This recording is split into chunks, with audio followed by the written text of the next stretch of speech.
My number 11, we already talked about, is Spider-Man. Okay. My number 11 is Doctor Strange in the Multiverse of Madness. I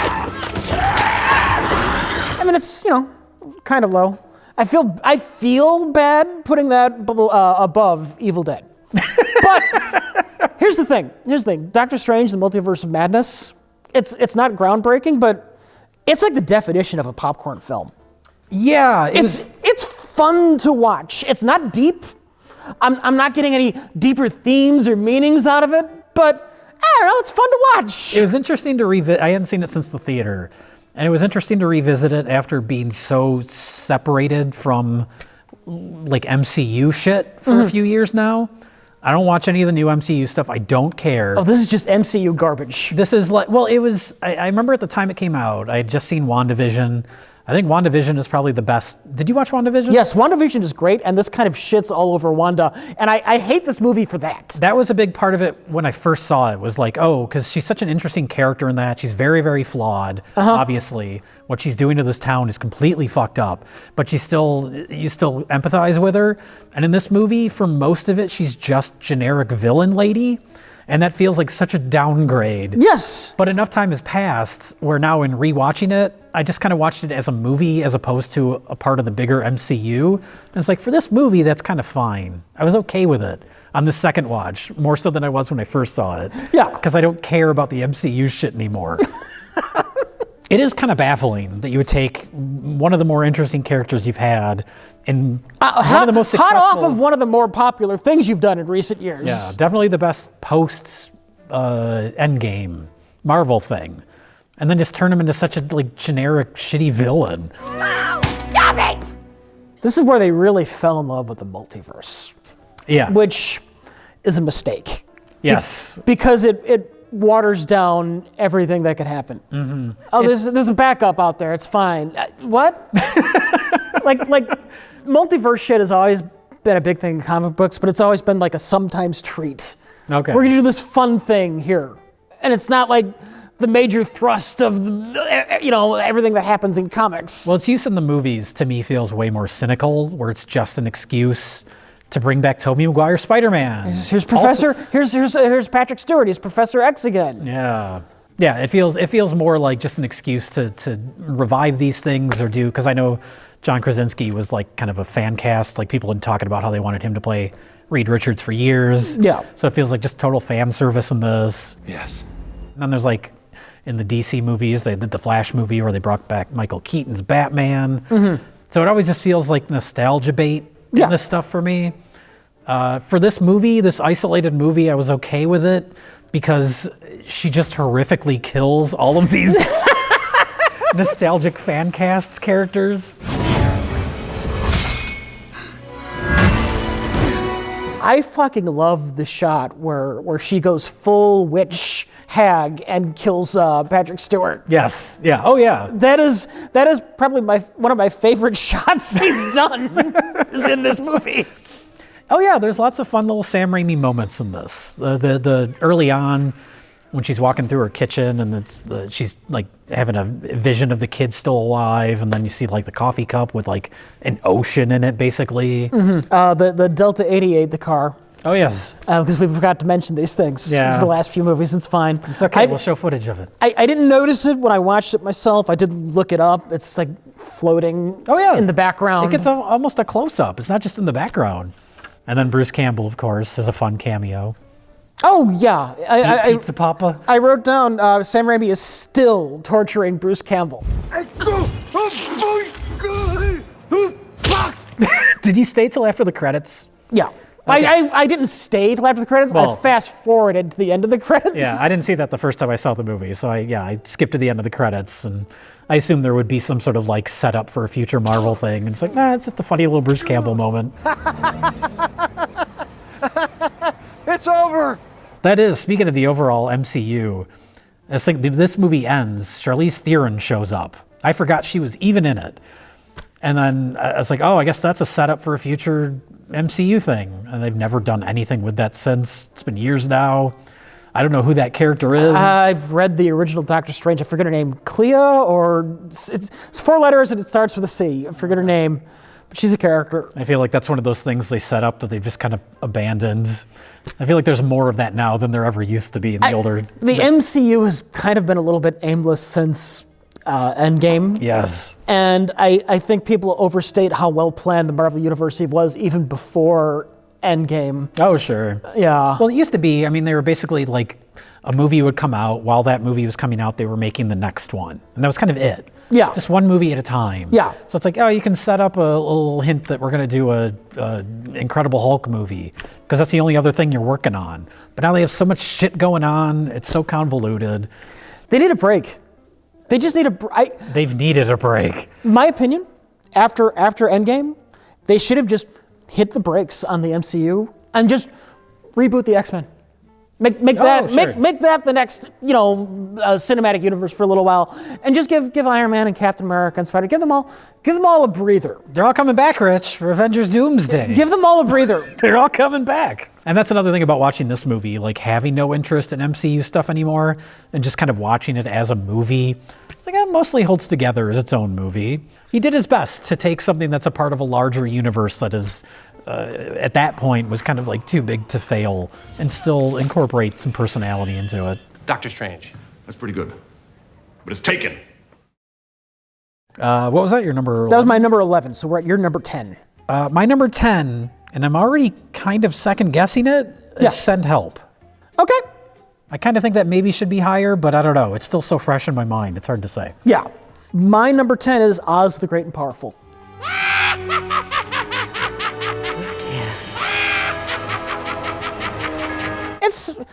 I don't hate it. It's just dumb, kind of fun popcorn movie. That's my number 16. That's my bottom of the Yeah, list. I know. Oh, no, wait. Although I do think I probably would rather rewatch it than For Love of the Game. So I'm switching those two right now. Okay, you can do that. You're allowed to do that. Right on camera, I'm switching those two. I think my problem with Oz the Great and Powerful is James Franco. I think he's fine in the Spider-Man movies. I think he's completely miscast here. Should have been Bruce Campbell. You put the merry back in the merry land of Oz. He would have been too old at this point. But Would he have been? He wasn't that old. He wasn't that old when they made this. This is like before they were making Ash vs. Evil Dead. That's true. And why the fuck does the Wizard of Oz have to be a young man? I think the more realistic explanation is that a big studio is not going to have Bruce Campbell as the lead. You need a name, and at that point, James Franco was still a name. The main character is an asshole in this movie. He's just very unlikable. Which is why you say by Bruce his Campbell. nature. You need an actor with a very specific quality. There are some actors that they could be a jerk on camera, and it's just something about their natural charisma. You like them anyway. Yes. Bruce Campbell has that. The other person who has that, Bill Murray. Watch Ghostbusters. Oh, yeah. Picture anybody else in that role. No kiss. Picture James Franco in that role. Oh, God. Well, Peter Venkman takes advantage of women, so I can picture James Franco in that role. Bill Murray would have been good, and he still is a name. They probably could have used him. But I think they wanted someone younger for whatever reason. I don't know. Doesn't work. No, it doesn't work, and that kills a lot of the movie. Yeah. No, the casting for that role, super important, and they got it wrong. Yeah. I think that is like the overwhelming major flaw of this movie. My other big flaw with the movie is that it's ugly.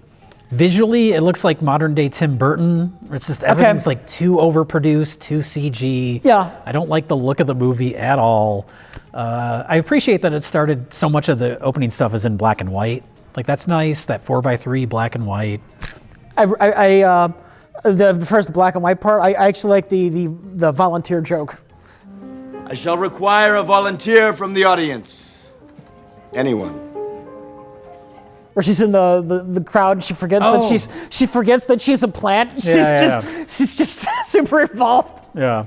That joke landed. Oh, sure. There's some funny bits in this movie. That's a funny bit. The Wicked Witch transformation scene, fucking amazing. Because Sam Raimi knows how to do a fucking witch.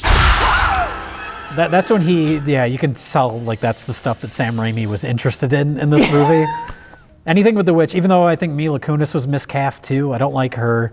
Michelle Williams is fine, I guess. But once she becomes the witch, like, You need someone like taller and ganglier than Mila Kunis. Mila Kunis is like 5 feet tall. That's another thing I was thinking of in watching this is like by the time this movie came out, I want to say it was 2014, the Wicked play was already a huge hit. And I was like, if you're going to do a new Wizard of Oz movie, why not do an adaptation of Wicked? They didn't have the rights for that yet, would be my guess. Maybe. They did what they had. Because obviously now they've done Wicked and it's been a huge success. But clearly the popularity of Wicked is why this movie exists. Maybe that's it. They didn't have the rights, so they just did something else Wizard of Oz related. Okay. Yes, Oz is hot. We got to do something Oz. And we don't want to pay through the ass to get the rights to Wicked. Yeah. We'll make our own Wicked. That could be. We're gonna make G-rated Army of Darkness. That's the other interesting thing about the movie. And I know Sam Raimi didn't write this, so I don't know how this happened. But for whatever reason, the movie is a remake of Army of Darkness. Maybe that's why they asked Sam Raimi to do it. Maybe. I don't know. I don't know. It's all very strange. But yeah, the third act with them using, trying to trick the villains. I love a character who's just a good con man. So I actually, one of the reasons this is as high as it is, I like the ending. Oh, sure. There's not much more to say to this. Like, this is in my era of Sam Raimi movies where they just feel like just kind of dumb popcorn films. Yeah. They're not bad. They're not awful. They're not amazing or spectacular either. I watch it and I think smile. that's why some of these are lower on my list than yours, because they're so uninteresting. Yeah. Like Crime Wave is a bad movie, but it's so much more interesting to me than Oz the Great and Powerful. You could talk me into switching that off. You could. Yeah. You could. Crime Wave is interesting to talk about. It's just. But you don't want to watch it. I don't want to watch it. It's a bad movie. Where'd you get the Negro, Butch? Elevator. Do you have anything else to say about it? I have nothing else. I have absolutely nothing else to say about Oz the Great and Powerful, and I never will speak another word about that movie for as long as I shall live. It was a big flop, and nobody talks about it anymore. So, unless you're doing a retrospective on Sam Raimi movies. That was just one of those movies that came and went. Nobody cared. And I ranked it above the iconic Evil Dead and Spider-Man. Oh, fuck Spider-Man. His two most famous movies. Fuck Spider-Man. God, I fucking hate Tobey Maguire's Peter Parker so fucking much. I will say, for as much as you say that, you still haven't gotten to the other Spider-Mans. No. So. Because there are other redeeming qualities to those movies. Okay. How's the pie? So good. Well, then moving on to number 9. This is another one that I feel like could be higher, but it's not. A Simple Plan. I have that higher. I definitely have that higher. Okay. It's probably a better movie than some of my ones that are higher. It's not. That's why this was so hard. I know. Sam Raimi's an anomaly. All his movies. I know. my number 9 is Spider-Man 3. I'm gonna put some dirt in your eye. What did I have at it? I have it at number 12. Yeah. Although on the right day, you could convince me to put it higher than the first Spider-Man. But Spider-Man 3 is a much hated film. Spider-Man 3, yeah, it gets a lot of hate. Unlike Spider-Man 1, it tells one story. it's got to not the one story. It's got one theme. Okay, I was gonna say it tells like 20 stories. It tells like 20 stories. It has a through line. It's very messy. I mean, the problems with the movie are so apparent that you almost don't even need to go into them. There's too many plots, there's too many villains, too much studio interference. All those things are very blatant. I think as a sequel to Spider-Man 2, it's a very, very bad movie. As a Sam Raimi movie, it's hilarious. Now dig on this. I will say Harry's look of contempt in the theater at Peter Parker mirrors my own.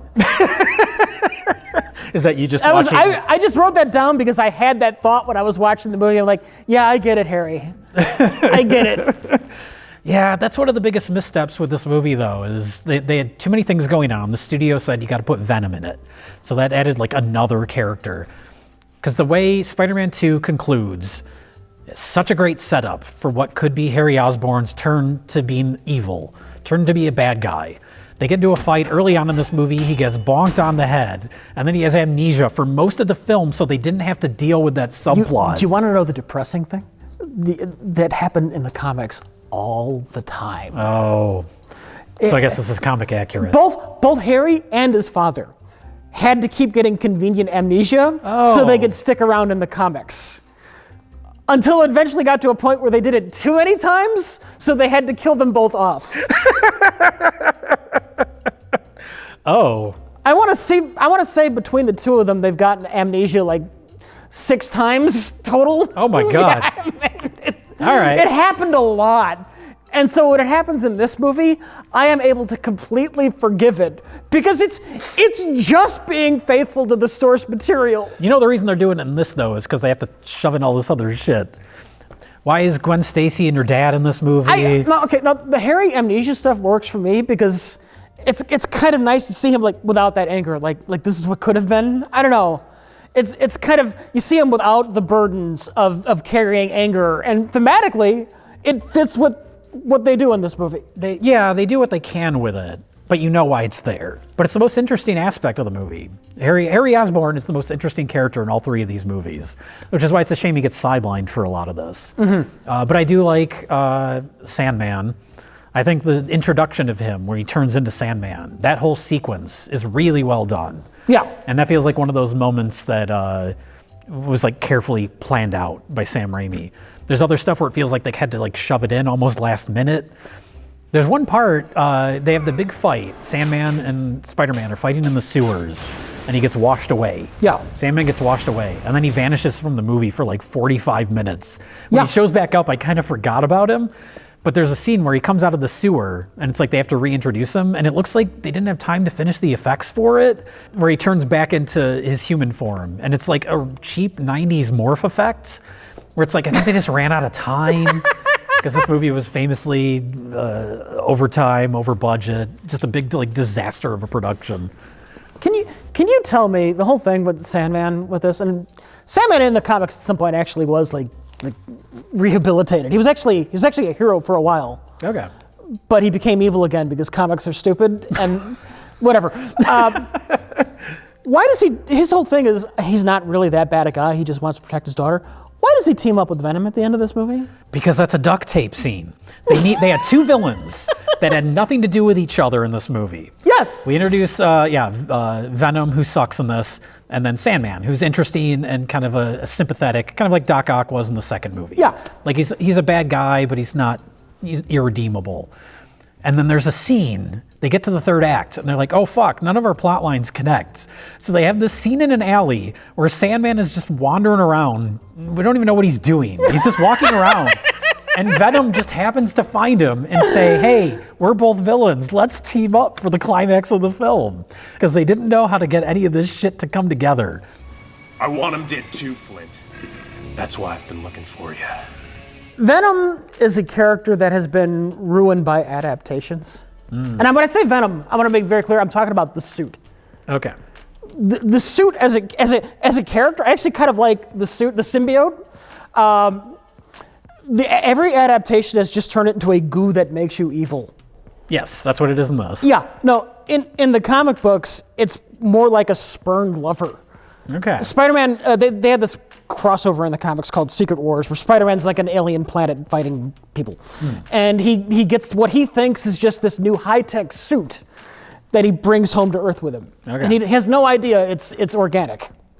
And Venom is like, the suit as a character, it's just like, it wants to be Spider-Man. It loves Peter Parker. It likes being a hero. Okay. And in fact, Peter doesn't know it's doing it.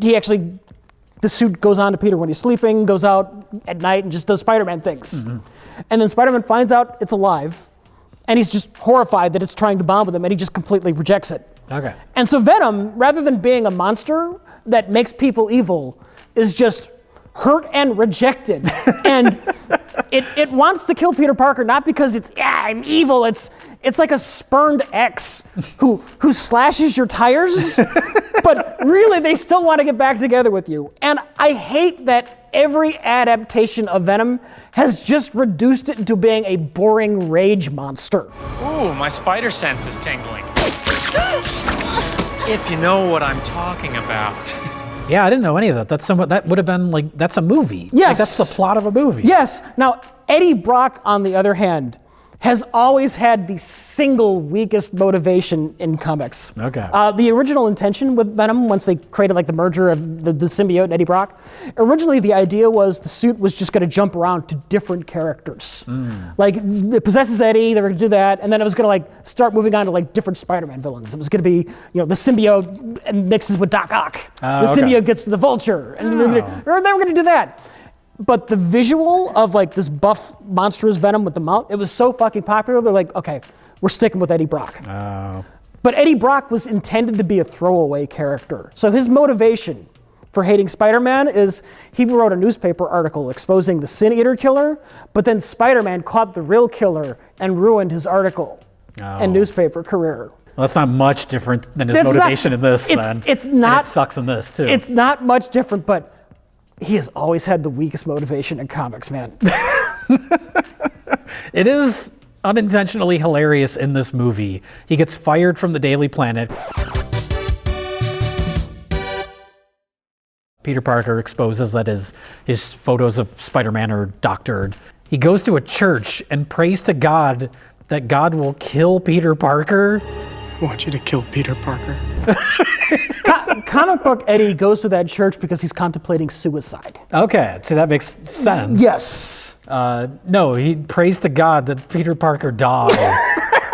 And then, because this movie is nothing but coincidences, Peter Parker just happens to be coincidentally in that church at the exact same time. It's so convoluted. It's so stupid. Yeah.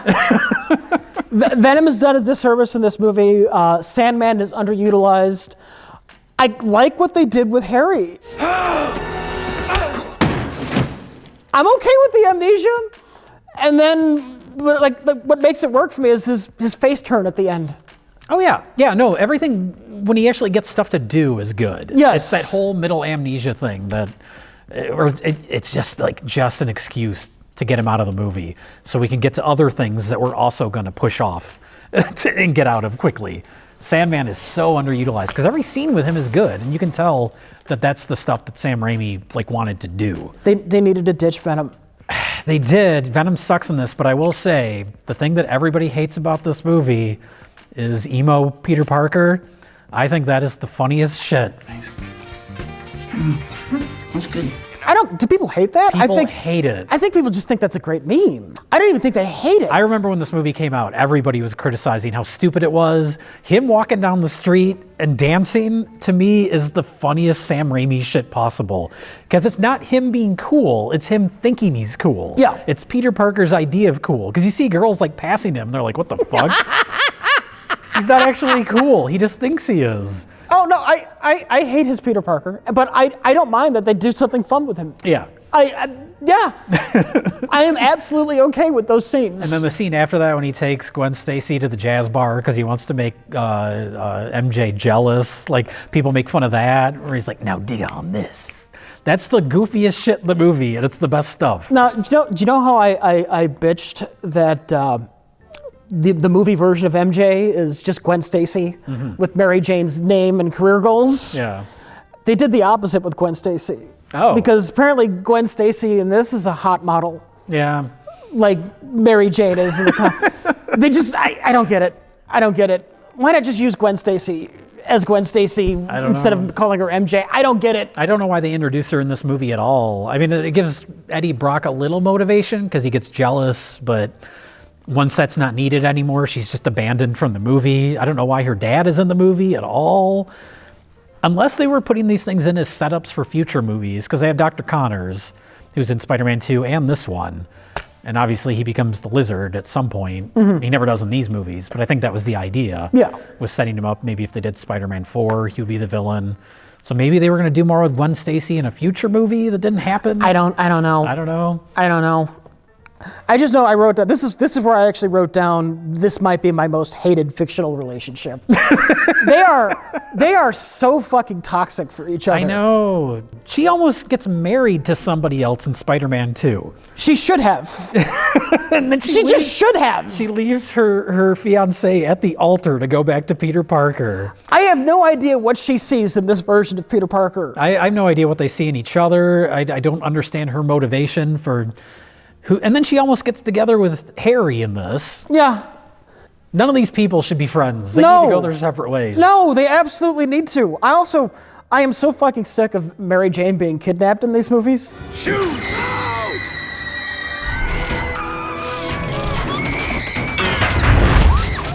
Yes. I remember even seeing this in the theater. By the time you get to the third act and she's dangling from another building. I think that's I was something like, they've. come on. I think they've done that. That's something they've done in the comics approximately 0 times. Oh, really? There've been very little Mary Jane kidnappings that I can think of off the top of my head. But I don't know, again, Sam Raimi's very old-fashioned, the damsel in distress. Yeah. But don't do it in every movie. 3 times. Three Three times. straight fucking times.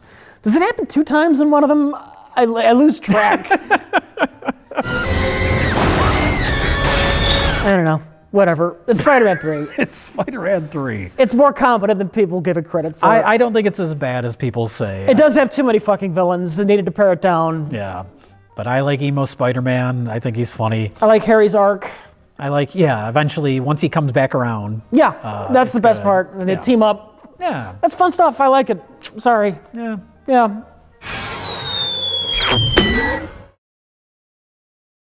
All right, so moving on. Number 8, I have The Quick and the Dead. The Quick and the Dead. Interesting. Is that much higher on yours? Yes. That's another one that I think could be higher on mine. Okay, my number 8. Well, we'll get to it eventually. My number 8 is Drag Me to Hell. You tricked me, you black-hearted whore! It was, it's in my block of movies that I just think are kind of fun. I don't have like anything to say about it though.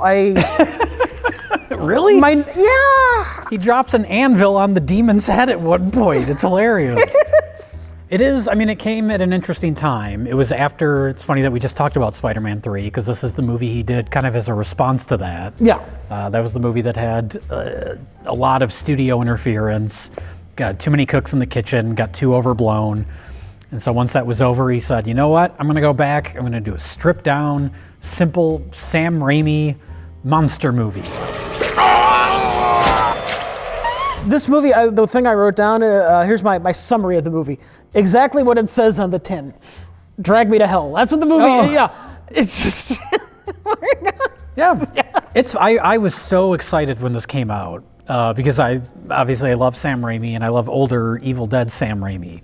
More playful, fun Sam Raimi. And I felt like that got kind of lost in doing Spider-Man movies. Yes. So I was very excited. I remember I don't know if it was the teaser or the full trailer for this movie.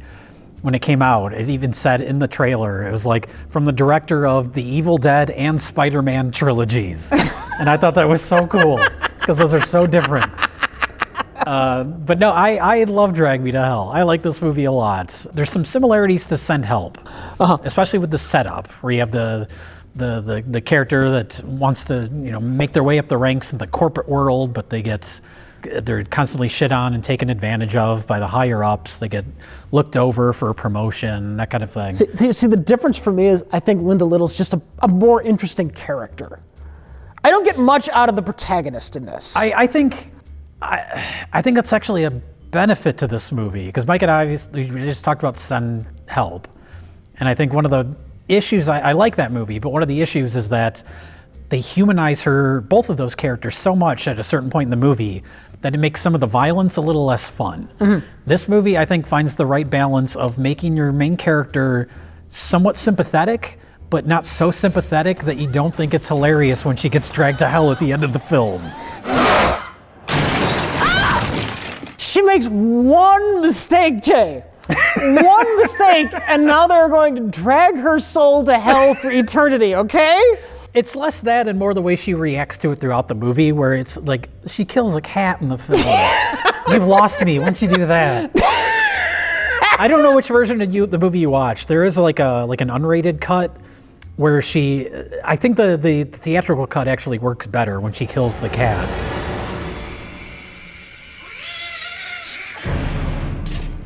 Do they show her killing the cat? They show in the unrated cut. They don't show the cat being stabbed. She's stabbing off camera, but they show it happening. In the theatrical cut, it just cuts to her like digging the grave after it happens. I believe I saw the theatrical cut then. I think the comedic timing of that is better. Okay. as opposed to actually seeing her. You see her like stab off camera and blood shoots up into frame. Yeah. I don't think that works as well. It's almost like too much. How do you deal with that situation? You're kind of fucked. I know, that's kind of the fun of the movie is that like no matter what she does, as desperate as she gets, it's not going to make a difference. And that has like a darkly humorous undertone to it that I think works in the movie's favor. And I think she's interesting too in that there's so many scenes in the movie where she's getting like shit falls into her mouth.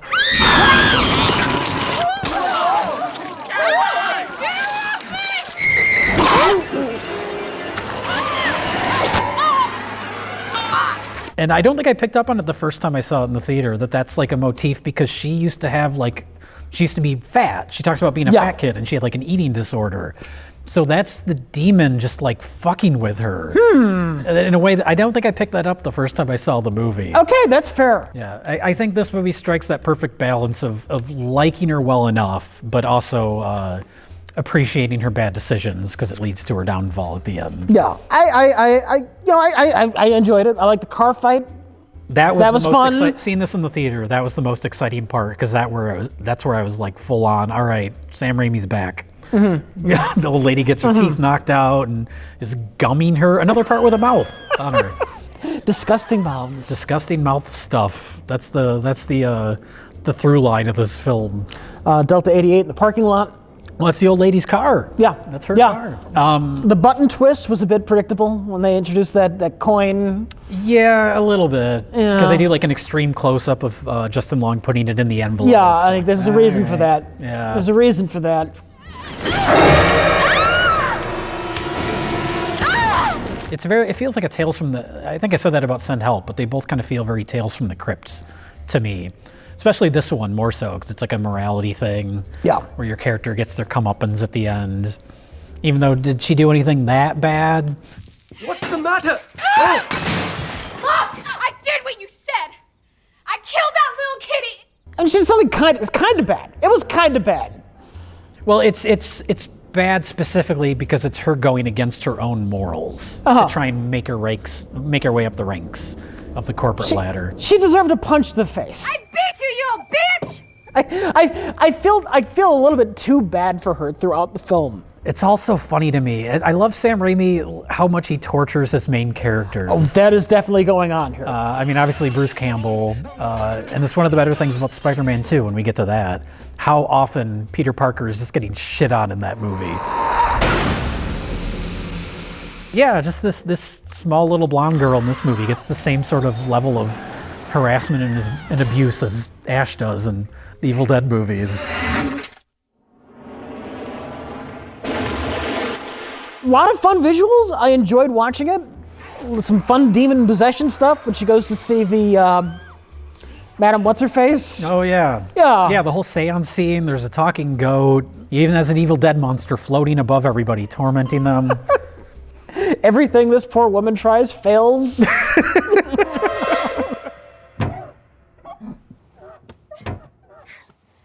Maybe the best is, it's not as good of a movie as Evil Dead 2, but as far as like that balance of horror and dark humor, I think this is the strongest one. Okay. Maybe I should have ranked this higher. I don't know. Evil Dead 2 to me is like straight up comedy, basically. Yeah. I haven't hated any of these movies since Spider-Man. So we're, I think this movie is quite fun. It just, I don't know, nothing stood out that elevated this one to me where this is like one of my favorites. Okay. Choke on it, bitch! So moving on, number 7, I have Evil Dead. Okay. I have Send Help. Help?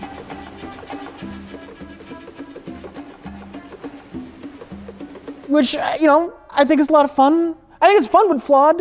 I will say the twist was super predictable. Yeah. Super predictable. The moment she's like, don't go over to that side of the island. It's dangerous over there. You're like, yeah, I get it. I saw that coming before she even saw the boat. Oh yeah. Yeah. Like there's gonna be a resort on the other side of this island. I was thinking resort. There's not a full resort. And that's what Mike had mentioned too. That would have been better if they like ran into this resort and were beating the shit out of each other in front of all these guests on the beach or something. It could have been a little bit bigger at the end. But Now, you say you don't like this movie when you just said it and I'm brain dead. The characters are too likable. there's a And point. so it hurts when they're violent with each other? I think because the violence stuff is goofy Sam Raimi violence. But there's that scene with them on the beach at night where they're talking about their past. She's talking about her husband who died. And she's talking about his parents and the bad relationship with his parents. And they both become very likable and human in a more grounded way in that scene that makes some of the more Looney Tunes stuff stand out. You ever hunt? I think I like it. Here's what I would have changed. I would have taken out her killing like the fiance and the boat driver. I wouldn't have gone that far towards making her irredeemable evil. I would have kept the violent fight. Here's what I would have done. I would have had it taken a comical turn towards the end. Once you get the reveal of a resort on the other side of the island, you still do the comical fight, but it's like in the middle of somebody's luau. Yeah. Like somebody's having a destination wedding, and then these two bloody, violent, crazy motherfuckers crash out of the woods trying to stab each other. Yes, that it would have elevated the third act of the movie quite a bit. Yeah. I'd have gone for more of a comedy angle rather than the end sinister hit his face with a golf club angle. Yeah. Yeah, and that's the thing is I think that's just not how movies are. Like even though this is very much a Sam Raimi movie, I don't think a studio's going to go quite that silly or quite that over the top. We compared it to, I don't know if you saw the movie Weapons last year. No, but that has a very crazy third act that it definitely is earned and it's built up to. But that was a more independent movie. This is like a big 20th Century Fox / Disney movie. They're not going to go that far, but I wish they would, because I think that would have, I like the movie well enough, but I think that would have elevated it quite a bit. Yeah. Other fun thing I want to say about this is, coincidentally, before I saw this movie, like the day or two before and the day of, I was on a mini Blondie kick. Oh, really? Like on the way to the theater, I was probably listening to one way or the other. I was going to say, I didn't mention this in our half of the bag. There's some songs that need to be retired from being used in movies because they've just been used in too many movies, and that's one of them. It's fun. Like I get, obviously, thematically why it's there. Yeah. The lyrics tie in with her, but we got to retire some of these fucking songs, and that's one that can't be used in movies anymore. It's too good. We just have to stop. It's too good, Jay. I'll keep one way or the other around forever. It's too good. I'm over it. There's something fun about mousy, like unconfident office executive going to super fucking competent jungle survivor. Yeah. I like that. I like that arc. I like that arc a lot. Like I said, it's only they humanize her a little too much for me in this movie, where I think it would have worked better if the whole thing was more over the top. I think them humanizing her is fine if you don't have a dark ending. It's a comic ending. Yeah. Nobody really has to die in the end. Yeah, maybe that's it. The fact that it does have a dark ending. Yeah. But no, I do. I think the two leads are great.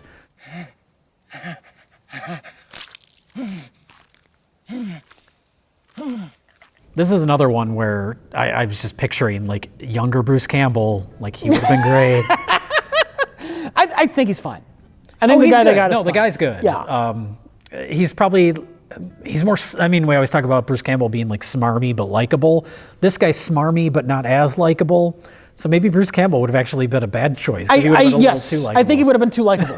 I really do, yes. Even as an asshole, he probably would have been too likable. No, I really like the casting in this movie. I love the plane scene in the beginning a lot. Yes. That's. I was smiling so much.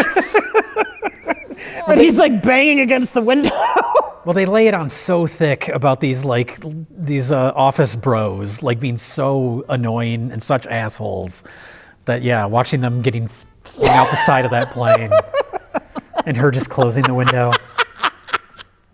That got a laugh out of me. The puking CPR, that also got a laugh out of me. Oh yeah. Yeah. The highs are very high.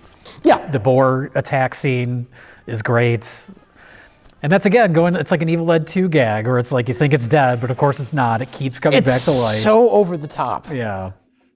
I I'd change it from being a horror movie to more of a comedy. I'd have the ending. I'd change the third act. Yeah. Yeah, I think that's, for me, that's the only real big issue is some of the tonal imbalances. I want to see the violent fight between two dirty, crazy people in the middle of somebody's really elegant destination wedding. Yes. I want to see blood splashing on the bride's dress. And just like the priest just like looking around, not knowing what to do. They're about to cut the cake, and one of them grabs the knife. And if anybody rejects, stand up now, or All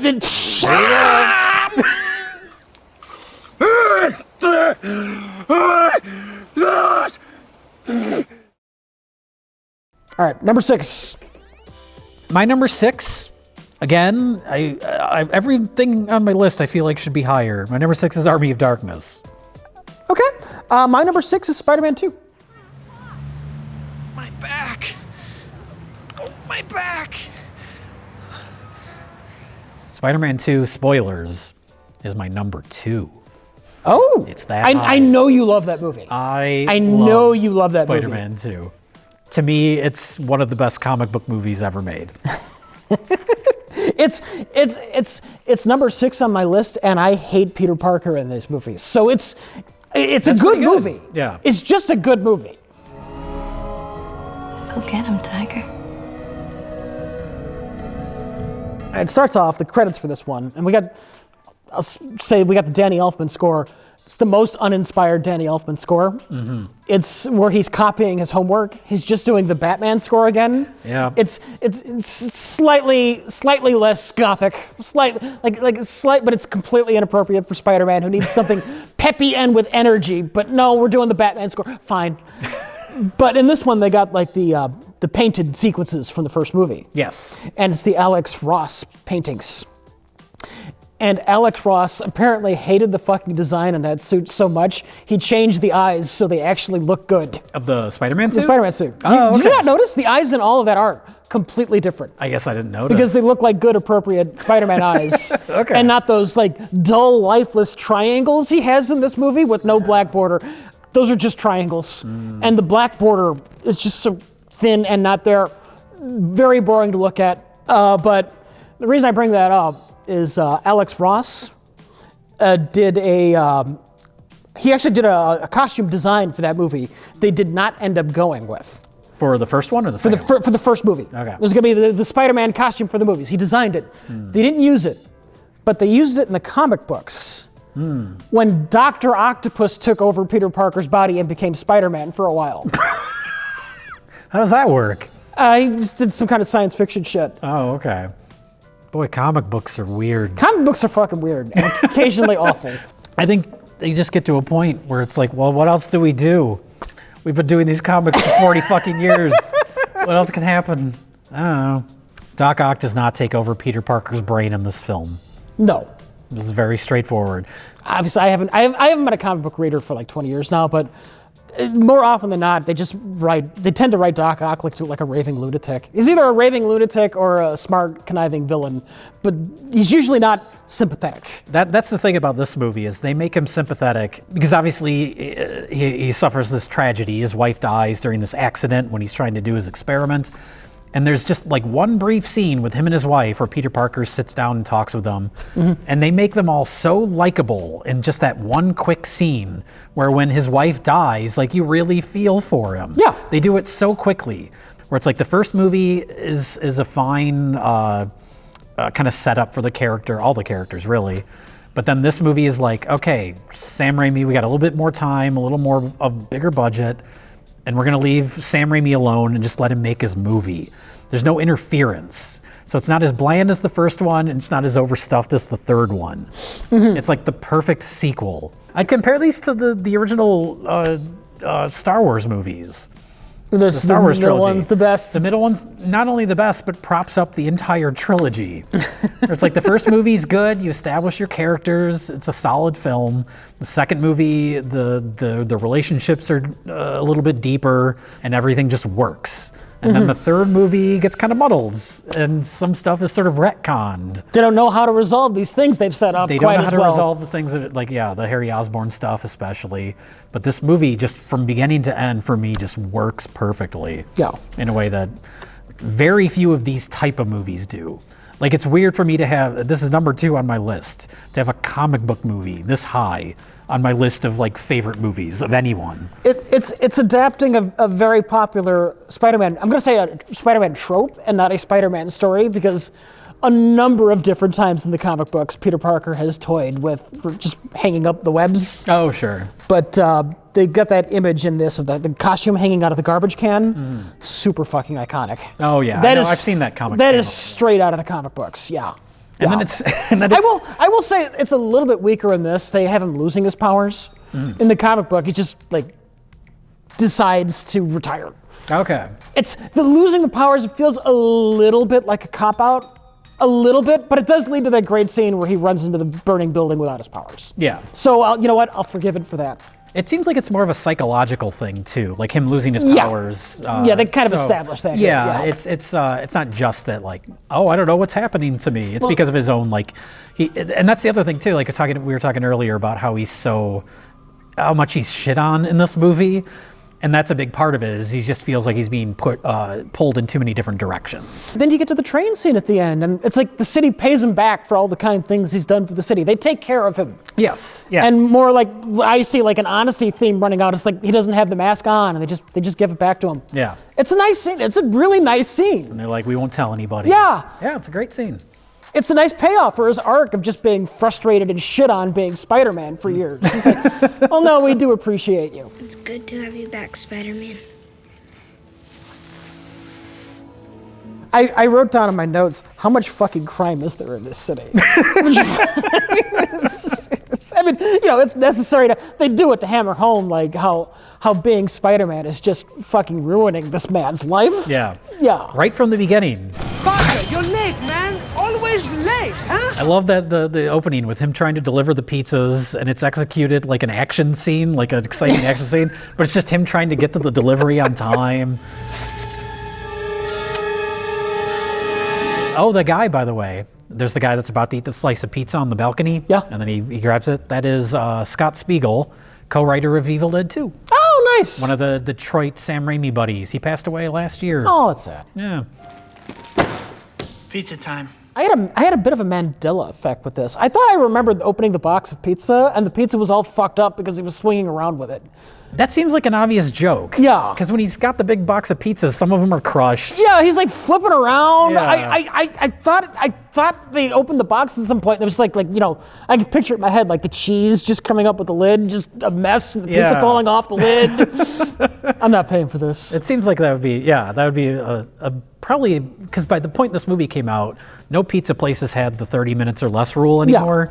So this movie does. So that would have made more sense. That would have been a funnier payoff for that Yeah, joke. Yeah. But that's that part too, right from the beginning. And one of the things I like about this movie is that it takes its time with all these little moments, like that part when he gets to the place where he's delivering the pizza, and he comes out of that broom closet, and we just hold on him, fumbling with brooms for like 30 seconds, maybe a little bit more.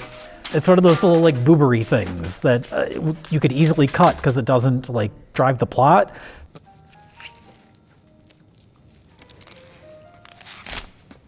Elevator?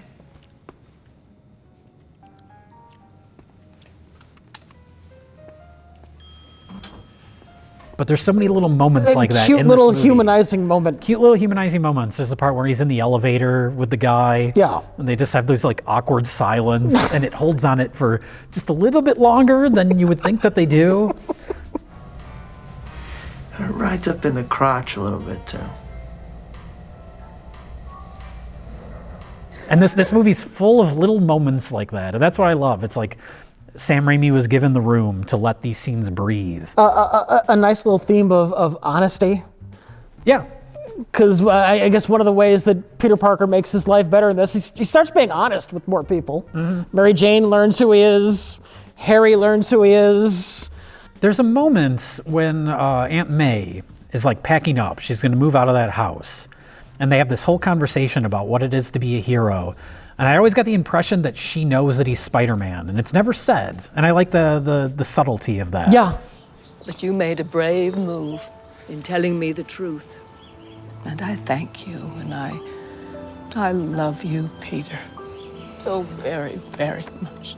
There's even the guy that works at the Daily Bugle. Bill Nunn is the actor's name. Oh, yeah, Robbie Robertson. That's a character from the comics. It's implied in the comics that he knows, too. There's just that one moment where he's like, I heard Spider-Man was there, and he gives him like a knowing look. And it's like, this guy knows? He's in the comic books, he's a fairly, at least he was back in the earlier days, a fairly big supporting character. Okay. Yeah. Yeah, it's one of those little, again, just like a little moment where it's like, okay, in the movies, he's just the guy, but he's I know who that is. Yeah. I'm assuming Betty Brant has probably got more to do. Peter's first girlfriend. Okay. Yeah. She's another one where it's like, yeah, I could see them probably like, if they made more movies, they would give this character more to do. Do you want to know the pain of being a comic book fan? do you want to know the pain? That they never ends? Yeah. Oh, yeah. I mean, they need to. They need to, for one. They had the big 400th issue of The Amazing Spider-Man. Aunt May on her deathbed reveals that she knew he was Spider-Man. Okay. And she approved of it. But then Marvel wanted to bring Aunt May back. So they said the Aunt May that died was an actress put there by Norman Osborn. And that the real Aunt May was taken by the Green Goblin and she was in suspended animation. Oh, God. And now she doesn't know he was Spider-Man, but Aunt May is back. See, this is why when I talk about like the recent crop of MCU movies where it's like, oh, they're bringing back Steve Rogers. Like he had a nice send-off in Avengers Endgame. They're bringing back all these characters. And if you complain about this, people are like, well, that's what comic books do all the time. It's like, that doesn't make it good. Well, it's okay then. Years later, another author, J.M. Straczynski, who's done mostly stuff outside of comics, did like Babylon 5 and whatnot. Oh, okay. He was a writer for a while. He actually had Aunt May discover that Peter Parker was Spider-Man. We did a lot with that. He made her a good supporting character. But then Marvel decided they didn't like that, so they had Spider-Man sell his marriage to the devil. So everyone would forget that Peter Parker was Spider-Man. Like the devil? Comic books suck, Jeff. That was literally when I stopped reading comics. Like all comics, I got to there, and I'm like, yeah, I'm done. Yeah. I'm done. That's fair. Fuck you, Joe Quesada. Hi, Pete. Pigtail Girl is the best girl. Is that the neighbor girl? That's the neighbor girl. That's another thing, like little moments. There's a part where she's like, do you want a piece of cake? And she comes over and they just enjoy a piece of cake when Peter Parker's like at a low point. It's just a quiet little moment. And she's just this random person being very kind to him. Can you fucking believe Peter Parker chose Mary Jane over her? Can you fucking believe that shit? The nicest kindest, most woman you'll ever meet? Yeah. He chose high maintenance actress woman who can't make up her fucking mind. Mm-hmm. Jesus fucking Christ. Get your shit together, Peter Parker. That's another thing in Spider-Man 3, the scene when he's trying to propose to her, the Bruce Campbell scene. And she's like mad at him. She's like, not everything's about you. But her argument there is that everything should be about her. She sucks. Mary Jane sucks.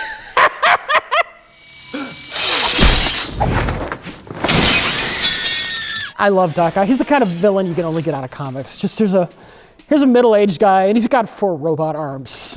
That is just such a purely comic booky thing, and I love it. And it adapts to a movie very well. Like, visually, it's fun to watch. Yeah. And I think we've talked about this probably when we talked about Darkman, but the scene where he wakes up in the hospital, the best executed Sam Raimi sequence of all time. It's a fucking masterpiece. That scene alone is reason for me to put this movie higher on my list, even though I hate Tobey Maguire. That scene in isolation. Yeah. It's so good. And that's, again, like when I talk about like the rhythm of the editing, it feels like every shot informs the next. And then with the sound design, like it just builds. It's just pure horror movie tropes, and it's still fun because it's Sam Raimi directing it, so they can get away with doing that in a superhero movie. And it ends, I was thinking about this, it ends with, that sequence ends with him going, no! And it's not laughably stupid the way it is when Darth Vader does it, because the whole sequence is so heightened and kind of silly to begin with. The magic of comic books is you can do silly things and still treat it seriously. Yeah, and that's the magic of Sam Raimi. Yeah. Like his movies are goofy, but he's never like looking down on the material. Right. Like in these movies, Right. he definitely isn't. You do love me, I do. even though you said you didn't. This is really heavy. It's a good movie. It's a solid script, and it has a solid payoff. Yeah. Yeah, good movie. It's a great movie. Good movie. It's a great movie. I'll say it. I still hate Tobey Maguire as Peter Parker, but it's a great movie, yes.